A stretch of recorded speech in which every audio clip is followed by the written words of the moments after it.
La Chine est maintenant un leader mondial dans la production de sociétés non cotées avec des évaluations de milliards de dollars. De telles entreprises sont connues sous le nom de licornes et la Chine en possède plus d'un quart du total mondial. L'année dernière, il a été signalé que la moitié des 10 principales licornes du monde étaient basées en Chine. L'une d'entre elles est le fabricant de smartphones Xiaomi.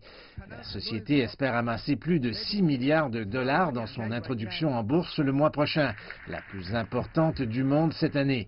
Cependant, de nombreux investisseurs sont sceptiques quant à son potentiel global, compte tenu de sa faible part de marché. Mais le PDG, Li Jun, a balayé du revers de la main leurs incertitudes, qualifiant son entreprise de nouvelle espèce. Xiaomi est une société de technologie rare qui s'occupe du matériel, du commerce électronique et des services Internet, et les gens ne devraient pas sous-estimer sa compétitivité sur le marché. 7 ans après la création de l'entreprise, elle a enregistré des recettes de plus de 100 milliards de yuan, un record. Malgré le pessimisme de certains milieux, certains analystes estiment que le modèle unique de Xiaomi a un bel avenir. Il est très bien positionné pour les ventes multiples, donc le marché générique, la fin du marché à bas prix, ce qui convient parfaitement à la Chine car vous avez une classe moyenne en plein essor qui a vraiment des exigences ambitieuses à remplir. Et Xiaomi est très bien placé pour remplir cela.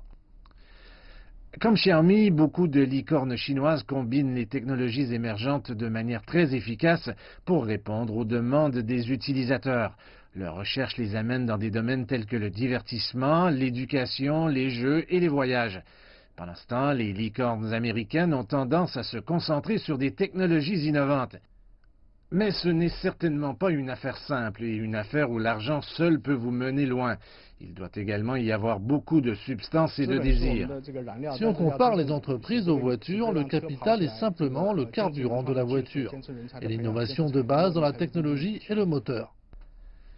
Inutile de dire que, malgré l'ascension récente de la Chine dans le monde des licornes, conserver sa place et son statut sera le prochain grand défi des entreprises chinoises.